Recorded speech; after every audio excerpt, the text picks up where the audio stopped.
일단은 리트리버에 대해서 좀 설명을 드리겠습니다. 일단은 현대 레그 패러다임을 먼저 좀 한번 리뷰를 하고 그 다음에 스파르스 리트리버, 덴스 리트리버 그리고 콜버트 원하셨던 콜버트 좀 얘기를 하고자 합니다.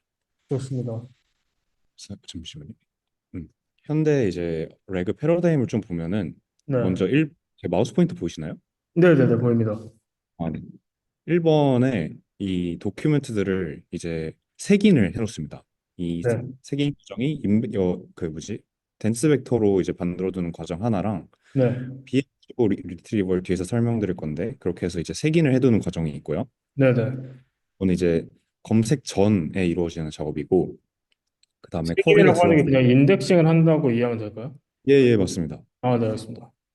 그다음에 그 쿼리가 들어오면은 이 인덱싱된 문서들 안에서 이제 유사한 청크들 이 여기 안에서 이제 유사한 청크들 뽑아서 그걸 가지고 이제 리랭킹을 합니다. 네네. 이게 원래는 일반 레그 파이프 댄스 리트리버를 쓰는 일반 레그 파이프라인에서는 이 위쪽 부분만 써요. 그래서 이제 음, 의미적으로 유사한 부분만 가져와서 이제 그걸 리랭킹해서 쓰는데 최근에는 이제 하이브리드 리트리버라고 이제 키워드 기반의 이런 알고리즘도 꼭 중요하다라고 해서 이 두 개를 같이 사용합니다. 오, 그래서 사실 의미 기반에서 나오는 이 유관한 그 도큐멘트들이랑 키워드 기반에서 나오는 애들이 좀 다르거든요. 육안으로 봐도 많이. 네네네. 실제로 이제 이 두 개를 사용해서 이제 리랭킹을 하고 리랭킹을 뒤에서 또 설명을 드릴게요. 이거를 이제 재순위하는 과정이에요. 그래서 예를 들어서 여기서 100개가 뽑혔다고 하면은 리랭커를 통해서 커리어 유사한 10개 정도를 남기는 거죠. 하나 궁금한 게, 네. 그러면 이제 그 BM25 리트리버리랑 그다음에 그냥 댄스 리트리버로 뽑은 그 리트리버리랑 탑K를 뽑고 그다음에 그걸 지금 4번에서 합치잖아요. 네. 양상벌하는 건가요? 그 알고리즘이 앙상블 하는 것도 있고 그냥 아예 그 이 점수 자체를 앙상블 하는 것도 있고 얘네도 점수 나오고 얘네도 점수 나오잖아요. 네네네. 그 점수 자체를 앙상블 하는 것도 있고 아니면 진짜 그냥 생으로 이 리트 그 도큐멘트들을 넣고 이제 리랭킹 하는 과정도 있습니다. 오. 아예 좀 채팅이 올라오는데 네, 그냥 아, 진행하면 될 것 같습니다. 네. 그래서 이거를 이제 리랭킹을 하고 에르르한테 그걸 이제 프롬프트로 주죠. 이거에 관련된 컨텍스트야 하면서 이걸 기준으로 대답해줘 하면서 이제 이렇게 생성을 하게끔 합니다. 음. 이해하시죠? 네네네. 그럼 이제 스파스 리트리버 얘기를 조금 먼저 해볼게요. 일단 스파스 리트리버의 필요성. 이건 오토레그 그 블로그에서 따왔는데 네네. 얘네 여기서 이제 한국어 금융 문서에 대해서 댄스 리트리버를 진행한 거랑 BMC 진행한 거, 그다음에 한국 대학교 학칙에 대해서 댄스 리트리버, 스퍼스 리트리버를 진행한 거를 이렇게 비교를 해봤을 때 이제 금융 같은 특정 도메인에 있어서의 이 점수는 BM25가 더 좋았고 한국 대학교 학칙 같은 경우에는 이렇게 댄스 리트리버를 좋았다. 이런 결과가 있었거든요. 네네. 물론 제가 이 정확한 데이터가 뭐였는지는 모르겠지만 아마 QA 데이터겠죠? Query Document Answer가 그 매핑돼 있는 데이터겠죠? 네네네. 어, 이렇게 봤을 때는 사실 댄스가 잘하는 부분이 있고 스파스가 잘하는 부분이 분명하구나. 둘이 확실히 다르구나라는 걸 이제 되게 눈으로 볼 수 있는 이런 그래프에서 가져와 봤고 그래서 사실 스파스 리트리버리 굉장히 필요하다. 왜냐하면 큐드란트나 뭐 파인콘이라는 이런 벡터 데이터베이스에서도 사실 2023년이고 2024년인데 얼마 안 됐는데도 이렇게 열심히 스파스 벡터에 대해서 설명을 하고 있고 허깅 페이스에서도 이런 스파스 모델을 학습시키기 위한 사람들을 막 이렇게 뽑고 있고 그래서 굉장히 어, 우습게 볼 수 없겠구나라는 생각이 저는 들었습니다. 그래서 스파스 뉴럴 리트리버에 대해서 오늘은 조금만 간단하게 설명드릴 건데요. 네. 먼저 스파스랑 댄스 벡터가 뭐가 다른지, 그다음에 TF-IDF랑 BME25 알고리즘에 대해서, 그다음에 최신 이제 스파스 리트리버이 뭐에 중심을 두고 있는지에 대해서 좀 설명을 드리고자 합니다. 스파스랑 댄스 벡터의 차이점은 스파스 벡터는 약간 원어드 인코딩처럼 보이는데 이 원어드 인코딩은 0이랑 1로만 이루어져 있잖아요. 네네네. 네, 스파스 그 스파스 벡터는 1이 아니고 1이 아닌 이제 다른 숫자들로 이루어져 있는 이 벡터라고 생각하시면 됩니다. 그래서 이렇게 듬성 듬성 듬성 있다고 해서 스파스 벡터인 거거든요. 그다음에 음. 덴스 벡터는 이렇게 고정된 차원 안에 막 이렇게 소수점까지 표현하면서 이 안에 우겨 넣겠다. 의미적 정보를 이 고정된 그 차원 안에 우겨 넣겠다 해가지고 굉장히 밀집돼 있다라는 측면에서 이제 덴스 벡터라고 하는 거고요. 여기서 이제 1 대신에 들어갈 숫자들은 그 어떤 알고리즘을 사용하느냐에 따라서 다릅니다. BM25를 사용하면 turn frequency 그 용어가 그 문서에서 얼마나 나왔는지 몇 번 나왔는지 뭐 두 번 나왔으면 2, 뭐 세 번 나왔으면 3 이런 식으로 되고요. 또 이제 그건 또 정의하느냐에 따라서 어떻게 정의하느냐에 따라서 또 다릅니다. 어, 스파스 리트리버의 장점은 사실 01, 01, 0을 이렇게 쓰니까 0이 아닌 애들이랑 그러니까 이 스파스 리트리버를 할 때는 이 벡터랑 허리도 이제 스파스 벡터로 변환이 되고 그 두 개 맷 뭐를 그 곱을 구하는 거거든요. 네네네. 그럼 이제 0이 아닌 원소들만의 곱을 구하면 되잖아요. 그죠? 그러니까 굉장히 빠르다는 장점이 있고 또 이런 건 뭐 파인 튜닝도 필요 없고 그리고 검색된 경우에 어떤 용어가 매칭이 돼서 이게 가져와졌는지 설명 저희가 눈으로 보고 아 이래서 이렇구나라는 설명이 가능하다는 장점이 있습니다. 대신에 단점은 레스토랑이랑 식당이 그 비슷한 의미를 반영한다는 걸 모른다든지 같은 맥락으로 이제 의미 반영에 어려움이 있다는 게 단점이고요. 그 댄스 벡터는 이제 복해 네네. 미스매치라는 거에 대해서 조금 더 설명이 필요할 것 같긴 해요. 아, 방금 말씀드렸던 이제 어떤 레스토랑을 추천해줘 했는데 도큐멘트에는 그게 레스토랑이 아니라 식당으로 나와 있어요. 네네. 그러면은 얘가 관련이 있다고 인지를 못하는 거죠. 이 스파스 리트리버에서는. 음. 그래서 그런 것들이 의미별로 네, 같은 네, 동음이어나 아니면 네. 의미가 비슷한 단어들에 대해서 검색을 하기가 좀 힘들다는 단점이 있다는 거죠. 네, 맞습니다. 같은 단어 형태를 가지지 않는 근데 이제 비슷한 의미를 가지고 있는 단어들에 대한 검색이 어렵다라고 봐주시면 될 것 같습니다. 좋습니다. 그리고 댄스는 반대로 의미 반영이 가능하고 이제 작은 벡터 안에 많은 정보들이 있다. 하지만 파인튜닝이 필요하고 검색이 느리고 해석이 어렵다는 단점이 이렇게 반대로 있습니다. 굉장히 둘이 상반되는 개념이죠. 그래서 TF-IDF, BM25 그리고 백그라운드를 조금만 설명을 드리면 일단 TF-IDF가 식은 이게 답니다. TF 곱하기 IDF여서 TF-IDF인데 TF는 턴 프리퀀시의 이제 약자예요. 그래서 문서 뒤에 등장한 모든 단어의 수 분의 문서 뒤에서 단어 T가 특정 단어 T가 등장한 횟수라고 해서 이제 turn frequency라고 정의를 하고요.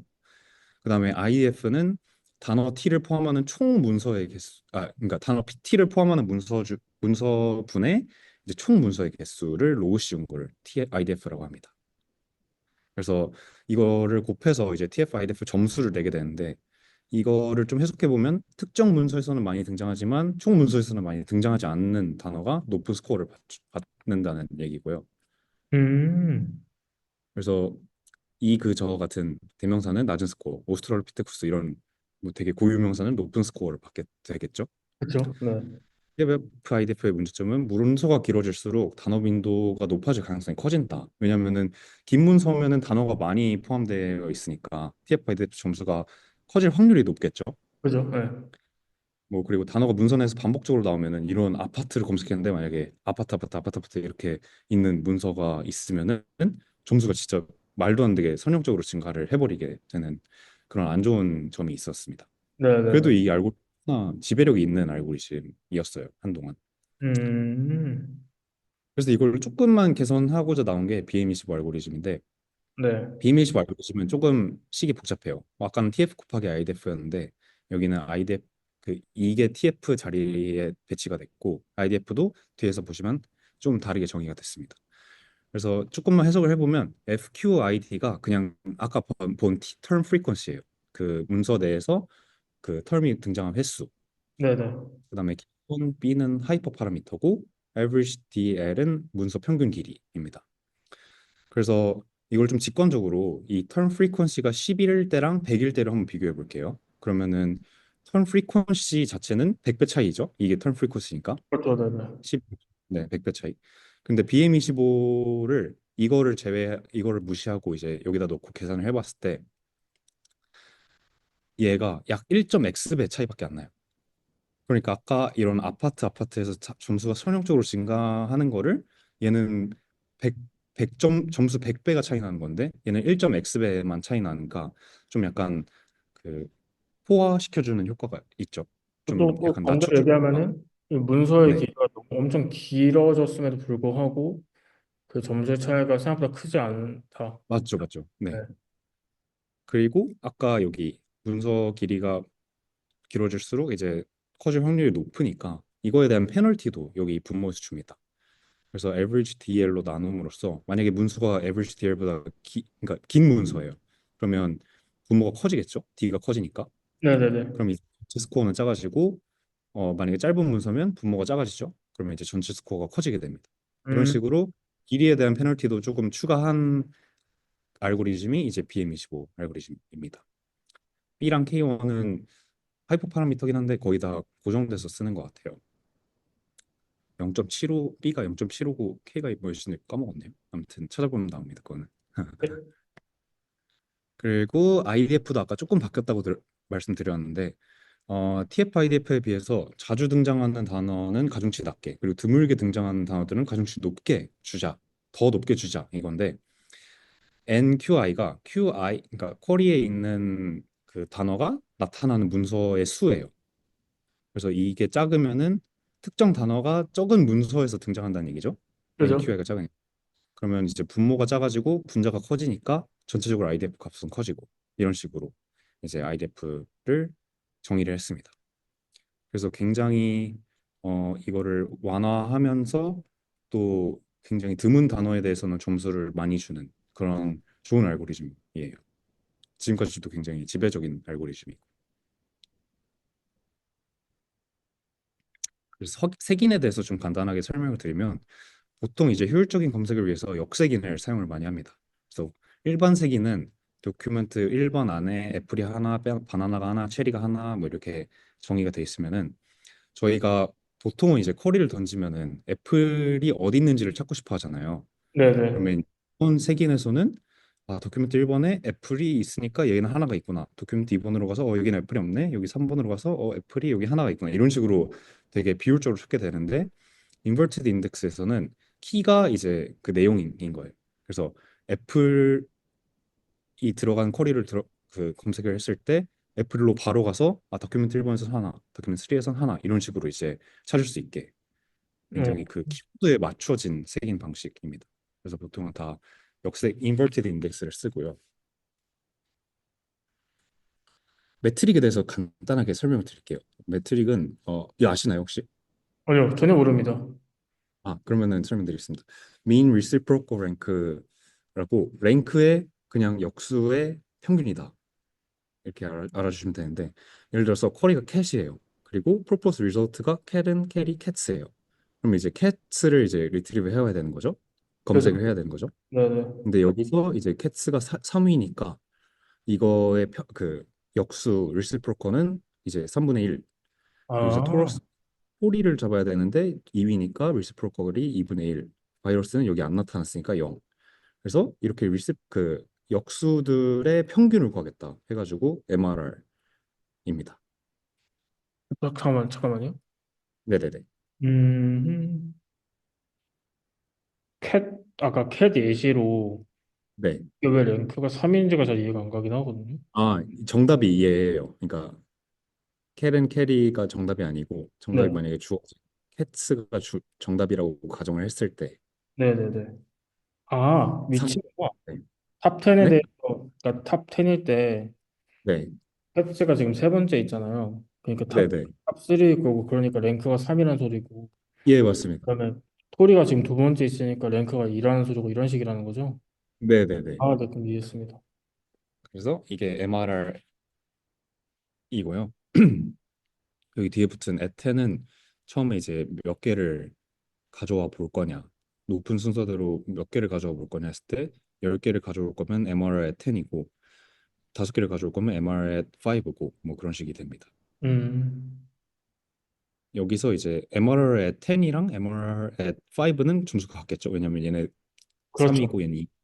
대신 MRR at 2나 뭐 1은 점수가 또 다르겠죠. 네네네. MRR만 보면 얘는 없는 거니까. 네.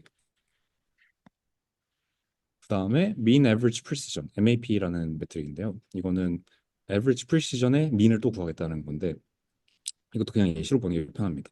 그래서 만약에 5개를 뽑았다고 칠게요. 네, 컬이랑 유사한 거 다섯. 그 중에 첫 번째, 세 번째 5개가 컬이랑 유관된 거였고 두 번째, 네 번째가 무관된 거였어요.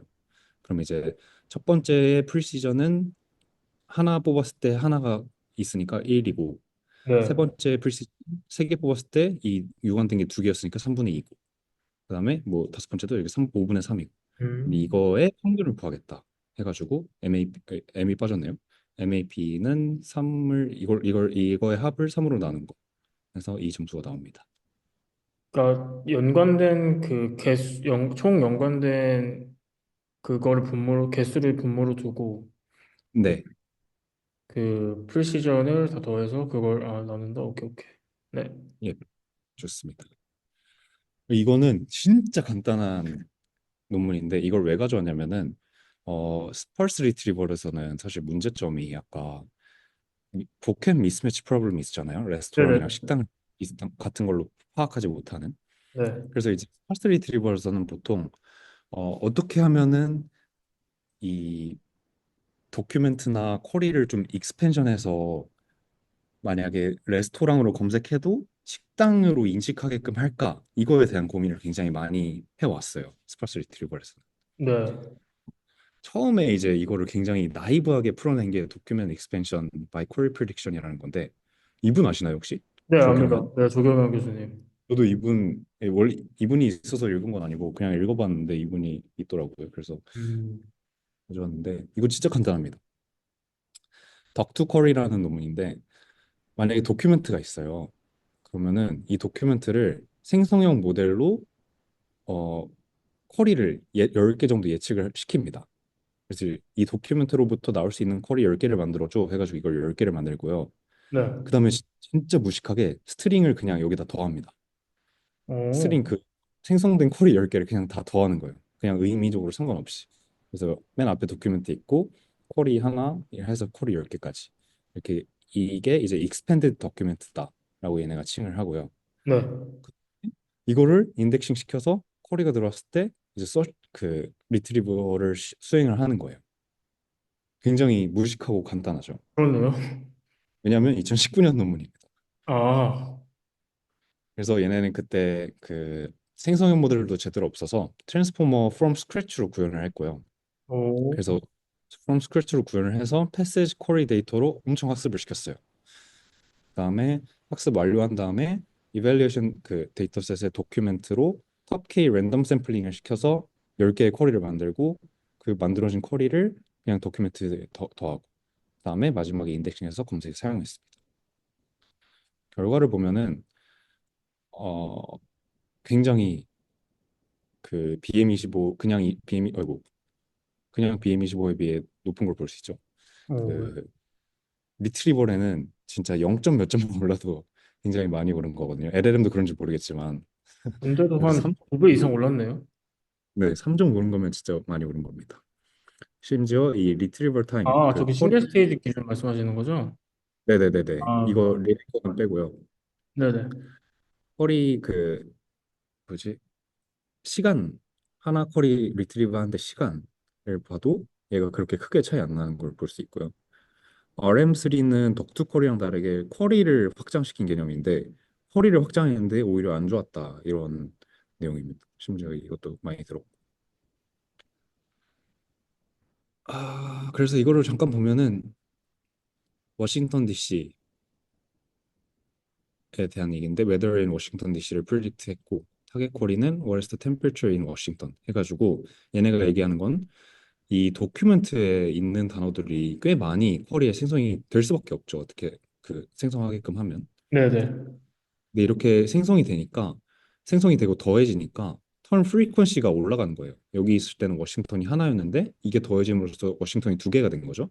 네. 그러니까 이렇게 턴 리웨이팅이 되면서 리트리버 잘 됐다 또 있고 실제로는 우리가 바라는 이상적인 도큐멘트에 없는 쿼리들이 이제 새로 생성이 돼가지고 그런 쿼리들이 포켓 미스매치 프로블럼에 도움을 줬다 이런 얘기입니다. 이해하셨나요? 네네네. 네. 그 다음에 사실 중간에 좀 많았는데 오늘 시간이 없어서 다 생략하고 스플레이드로 좀 넘어왔습니다. 이것도 그 방법론만 좀 간단하게 설명을 드릴게요.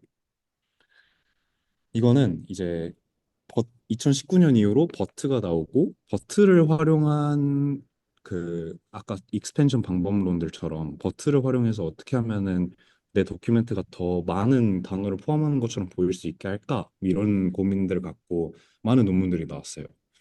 그러다가 이제 스플레이드라는 논문이 하나가 나왔는데 이거는 버트는 그 LLM의 LM 헤드랑 다르게 MLM 헤드가 있거든요. 그래서 네네. 그걸 이제 만약에 하나를 시켜서 그 버트 모델을 통과하고 MLM 헤드를 통과시키면은 이 프로버빌리티가 납니다. 그래서 이 모든 복합 사이즈에 대해서 그 LLM처럼 그 어떤 토큰에 그러니까 이 토큰이 몇 번 아니 얼마만큼의 로짓을 갖고 있는지가 매핑이 돼서 이렇게 그 그래프처럼 그릴 수 있게 나오는데 이 특성을 좀 활용해서 우리가 문장에 있는 그러니까 패스지에 있는 모든 토큰들의 프로버빌리티를 한번 구해보자. 모든 토큰들의 우리 보캡 사이즈 크기의 프로버빌리티를 한번 구해보자라는 내용으로 이제 시작이 됩니다. 그래서 orangutans are native to the rainforest of Indonesia and Malaysia인데 이거의 모든 토큰들을 다 해가지고 다 로짓을 구해요. 모든 그 보캐블러리에 대해서. 그리고 이걸 다 더합니다. 각각의 시점에 대해서 말씀하시는 거죠? 예, 맞습니다. 이걸 다 더하면 이제 모든 보캐블러리에 대한 이 모든 토큰들을 반영한 로짓이 나오게 되겠죠. 그렇죠. 네. 그래서 이걸 가지고 우리가 importance estimation을 하겠다 이겁니다. 이 여기서 이제 높게 확률이 나온 애들을 확장시키겠다라는 내용인데 보시면은 이거는 이제 도큐멘트가 아니고 쿼리를 확장한 건데 Do any large monkeys come from the jungles of Indonesia라는 쿼리를 아까 이 모델에 통과시켜서 확장을 시키면 large monkey들로 인해서 이제 오랑우탄이나 great apes나 고릴라 이렇게 확장이 내부적으로 확장이 되고 come from the는 native 뭐 jungles of는 land랑 forest, rainforest 인도네시아 뭐 보르네오, 말레이시아, 자바 뭐 이런 식으로 확장이 되더라. 그래서 실제로는 그냥 기본 쿼리에서는 인도네시아 하나만 겹쳤다면 여기는 오랑우탄, 네이티브, 레인포레스트, 말레이시아 이런 게 다 겹쳐가지고 실제로는 굉장히 효과가 있었다. 이런 내용입니다. 어, 아까 처음에 본 거랑 굉장히 좀 기술적으로 다르죠. 걔는 그냥 붙이기만 했는데 얘는 얘는, 어떻게 보면 네. 내부적으로 확장한 거니까 얘는 그럼 버트. 쿼리를 확장해서 스파스 네. 리트리버 성능을 올린 거네요. 근데 사실 지금 예시는 이렇게 돼 있는데 사실은 도큐멘트도 이렇게 다 확장을 해놨습니다. 얘처럼. 아, 그럼 얘는 도큐먼트 채워서 다 뽑고, 그 다음에 네. 거기서 확률이 높은 것들로 조금씩 바뀐 건가요? 네네네네. 바뀐 것도 아니, 확률이 높은 것도 포함할 수 있게끔 한 거죠. 어, 왜냐하면은 그 벡터로 표현하기 때문에 그 복합 사이즈 크기의 벡터에서 0000 뭐 1000 이렇게 돼 있었으면은 좀 더 많아지니까 01010101 이렇게 되겠죠. 이 문맥을 활용했을 때. 혹시 이전 PPT로 잠깐만 돌아갈 수 네. 있을까요? 음, 그러면 쿼리도 태우고, 도큐먼트도 태우고, 그래서 복합 미스매치를 좀 최대한 줄이려고 노력했다라고 이해하면 될까요? 네, 맞습니다. 그거를 이제 버트의 그 확률 기반해서 로직 했다라고. 기반으로 했다는 거죠. 네, 로직 기반해서 했다고 생각하시면 됩니다. 네, 넘어가야 될 것 같습니다. 좋습니다.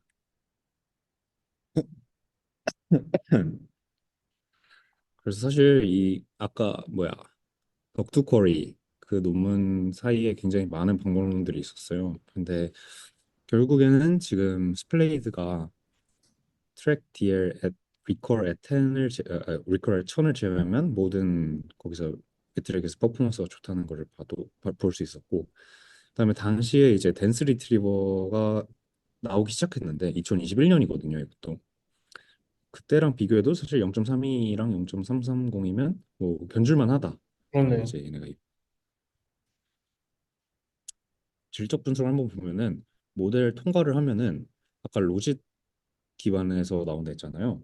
네. 근데 그 중요한 텀에 대해서는 이제 그 익스펜션이 되고 렉스가 어디야? 렉스가 렉으로 되고 뭐 마우 렉스가 트리트먼트 아픈 다리가 이제 치료법으로 돼서 이제 익스펜션이 실제로 되게 효과가 있었음을 얘네가 얘기를 합니다.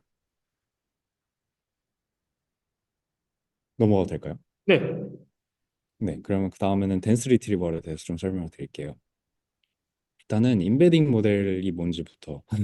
임베딩 모델이란 이제 텍스트를 어떤 공간에 표상하기 위해서, 그러니까 컴퓨터가 알아들을 수 있는 어떤 숫자 값으로 표현하기 위해서 벡터로 표현을 하는데, 그걸 이제 공간상에서도 표상을 해볼 수도 있다라는 이제 개념을 가지고 나온 모델인데요. 그래서 이제 텍스트를 컴퓨터가 알아들을 수 있는 숫자 값으로 바꿔주는 모델이라고 생각하면 됩니다. 근데 이거를 활용해서 어떻게 검색을 하는가라고 생각을 해보면은, 일단 임베딩 모델로, 일단 제일 기본적인 파이프라인을 얘기해 드리면, 임베딩 모델로 검색하고자 하는 이 도큐멘트 풀들을 모두 다 임베딩 시켜요. 이렇게 아까의 그 인덱싱 과정을 여기서는 이제 임베딩 시켜놓는 거죠. 그래서 이렇게 공간상에 이렇게 다 표현될 수 있게 임베딩을 시켜놓습니다. 그다음에 실제 이제 검색 타임에 쿼리가 들어오면은 그 쿼리를 임베딩해서 각 임베딩 벡터들의 유사도를 구해요. 그래서 모든 그 도큐멘트들의 임베딩이랑 유사도를 구합니다. 그래서 그 중에서 유사도가 가장 높은 탑 K를 여기서 이렇게 뽑아오는 거예요. 근데 저는 사실 이거 처음 봤을 때 어떻게 콜이랑 도큐멘트의 표현이 온라인이 되냐 이런 생각이 들었어요. 왜냐면은 콜이를 숫자로 표현하고 도큐멘트를 숫자로 표현했는데 그거의 유사도로 가져오는 게 뭔가 이게 맞나 이런 생각이 들었거든요. 왜냐면은 쿼리랑 유사한 거는 또 따로 다른 쿼리라고 생각이 들었고, 도큐멘트가 쿼리를 내포하긴 하지만 걔네가 유사한 건가? 이런 생각이 들었는데, 아무튼 그건 뒤에서 좀 더 얘기를 하고, 그래서 이제 파인 튜닝이 필요하다라는 얘기가 나옵니다. 인코더 베이스드 임베딩 모델을 먼저 보면은 일단 세 가지 방법씩을 따라요. 이거는 인스트럭트 KR 발표에서도 말씀드렸는데, 먼저 MLM 프리 트레이닝을 하고, 그 다음에 weekly supervised fine tuning, 이거를 저희는 pre fine tuning (PFT)라고 부르고요. 그 다음에 supervised fine tuning (SFT)라고 부릅니다. PFT는 개코라는 논문에서 나온 단어인데 그냥 이게 되게 표현이 어려워가지고 PFT라고 쓰고 있어요. MLM 프리테이닝은 아까도 보셨듯이 이제 이 인풋 텍스트에 몇 개를 마스킹 해놓고 빵꾸를 뚫어놓고 그 다음에 이 주변 문맥들을 활용해서 이 그 인풋 텍스트를 마스킹했을 때 이제 주변 문맥을 통해서 이 마스킹된 토큰을 그 학습을 시키겠다는 건데요. 그래서 이제 아까 본 로지처럼 로지지 이렇게 크게 나왔을 때 실제 이제 레이블이 있겠죠. 여기선 U고 이제 그래서 그 로짓이 U에 가장 가까워지게끔 이제 학습을 시키는 방법입니다. PFT 과정은 PFT랑 SFT랑 사실 똑같은데 데이터만 다릅니다. 위클리 슈퍼바이스드 파인 튜닝 PFT는 타이틀 바디 뭐 되게 쉽게 구할 수 있는 것들 있죠. 논문의 타이틀 바디나 타이틀 애브스트랙트 아니면은 사실 LLM들은 사실 데이터가 많잖아요. 네. 그래서 인스트럭션 아웃풋 이렇게 좀 어떤 두 문장 간의 관계가 조금이라도 있는 데이터들로 한번 모델이 이 관계성을 배울 수 있게 적신다라고 이해를 해주시면 되고요. 그 다음에 fully supervised fine tuning SFT에서는 실제로 우리가 타겟하는 태스크 뭐 클래시피케이션이면 클래시피케이션 뭐 리트리버이면 리트리버 데이터 쿼리 패스지 데이터셋 뭐 또 뭐 이제 클러스터링이면 클러스터링 데이터셋 뭐 그런 NLI면 NLI 그런 식으로 이제 이런 데이터들을 활용해서 파인 튜닝을 하는 과정입니다. 그래서 이제 이거 두 개는 사실 똑같은데 그 데이터만 다르다고 봐주시면 되고요. 모델 아키텍처는 어 바이 인코더라고 하는데 요즘에는 왜냐면 쿼리를 인코딩 시키는 인코더가 있고 패스지 인코딩 시키는 인코더가 있어서 그거를 그 두 개 임베딩에 그 유저 그 뭐야 콜사인 시뮬레이터를 구하기 때문에 바이인코더 구조라고 하는데 요즘엔 그냥 다 하나의 인코더로 쿼리도 처리하고 패스지도 처리를 또 합니다. X는 핵요금인가요? 코사인 시뮬레이터입니다. 확장지 네. 알겠습니다. 아, 그리고 여기서는 사실 데이터가 굉장히 많이 필요해요. 1.2 빌리언 쌍이거든요. 쿼리랑 타이틀 버디 쌍. 그래서 여긴 굉장히 많이 필요하고 여기도 사실 다다 익선이지만 얘네는 아마 쉽게 좀 구할 수 있어서 보통 논문들에서 많이 쓰는 것 같아요. 그러면 이제 이게 어떤 로스를 쓰는 거냐 좀 얘기를 해보면 대표적으로 이제 기저가 되는 거는 인포인시 로스예요.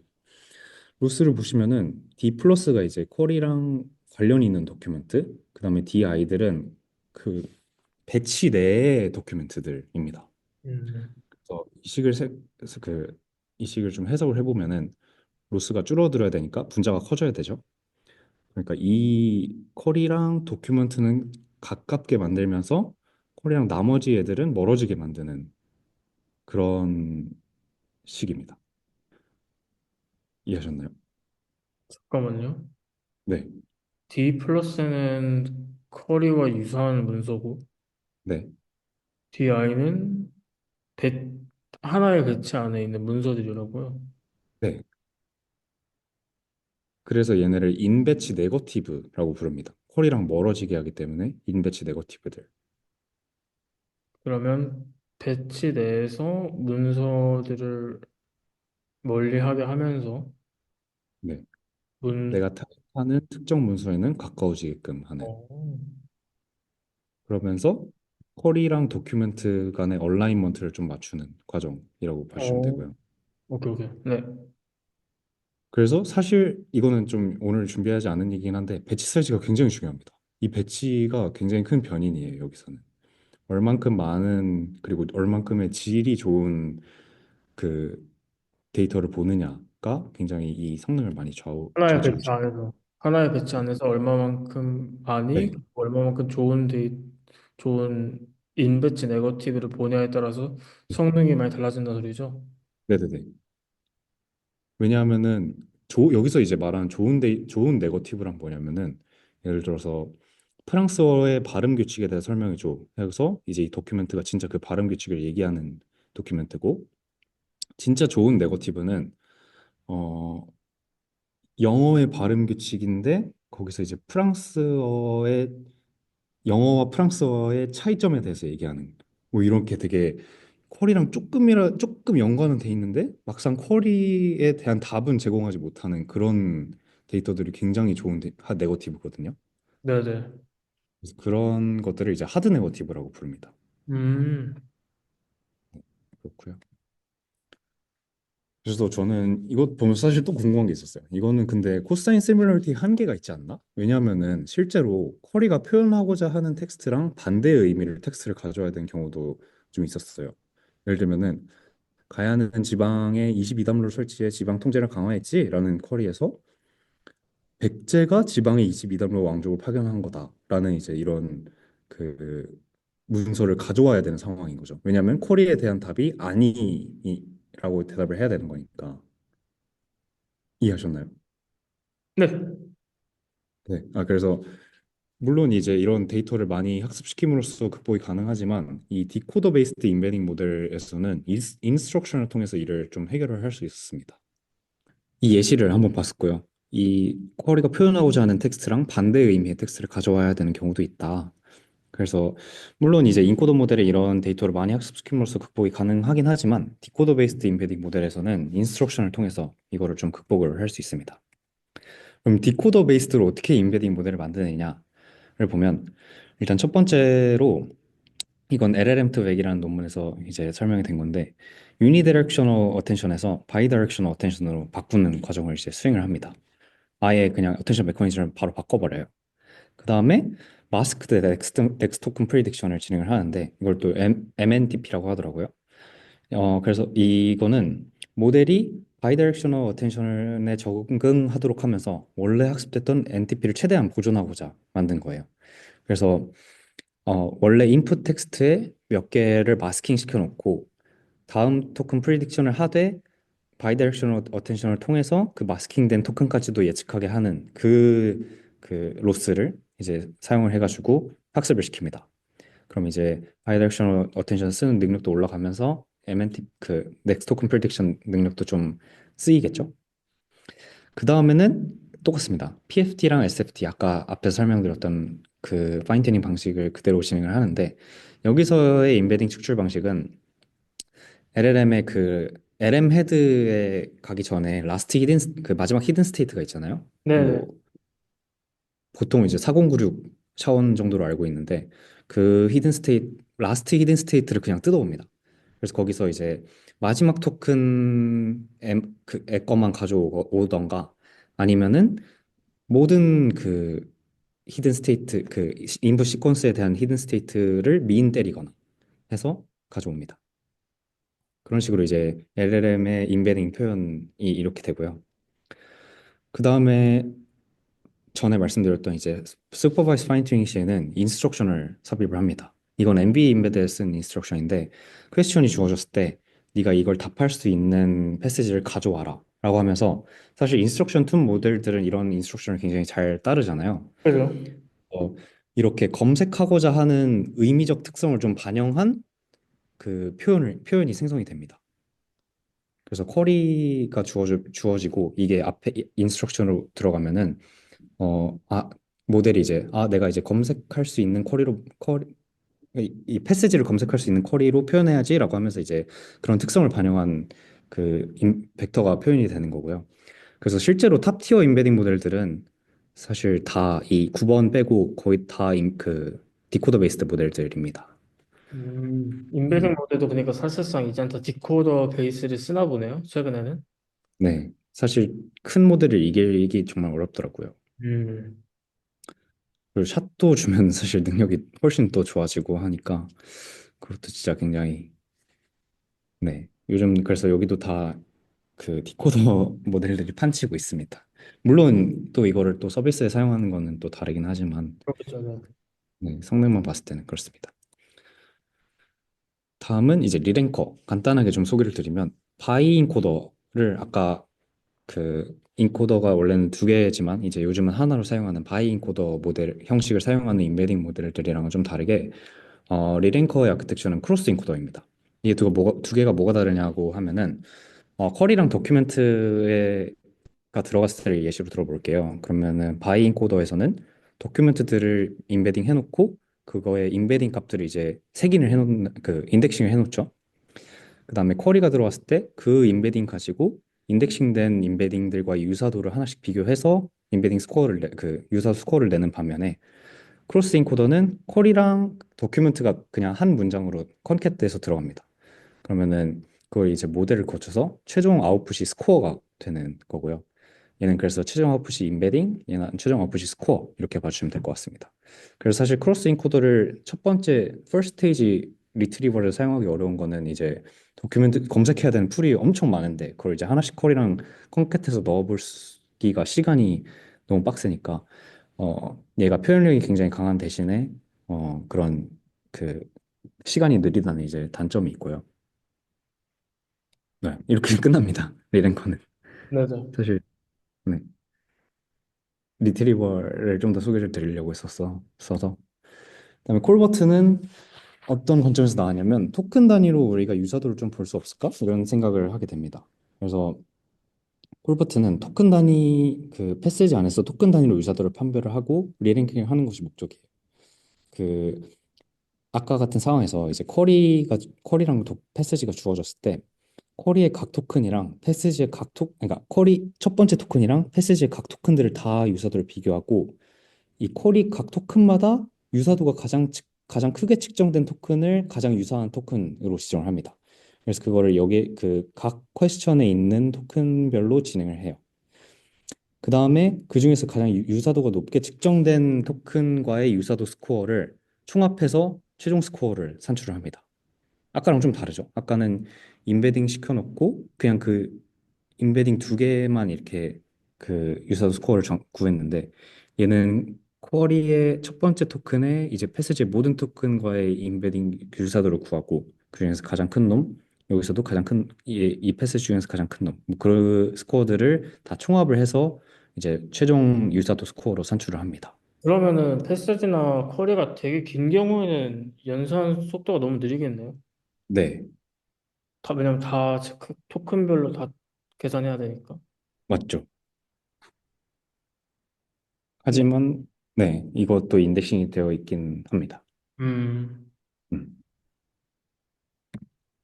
끝났습니다. 그래서 콜버트 얘기는 사실 제가 많이 준비를 못했어요. 콜버트는 솔직히 말하면 코드를 제가 아직 한 번도 안 봤거든요. 아, 네네네네.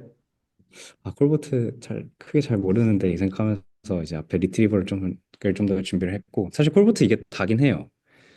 그래서 콜버트를 실제로 쓰시는지는 잘 모르겠어요. 아, 사실 뭐, 네. 그냥, 저 오히려 콜버트를 더 많이 안 들었던 게 전 좋다 느꼈던 게 덕분에 약간 히스토리를 좀 전반적으로 다 설명해 주신 느낌이라 아, 다행. 저뿐만 아니라 이제 이 영상을 보시는 분들도 시작하려는 입장에서 어떤 굵직굵직한 논문들을 봐야 되는지에 대한 이정표가 좀 생길 것 같아요.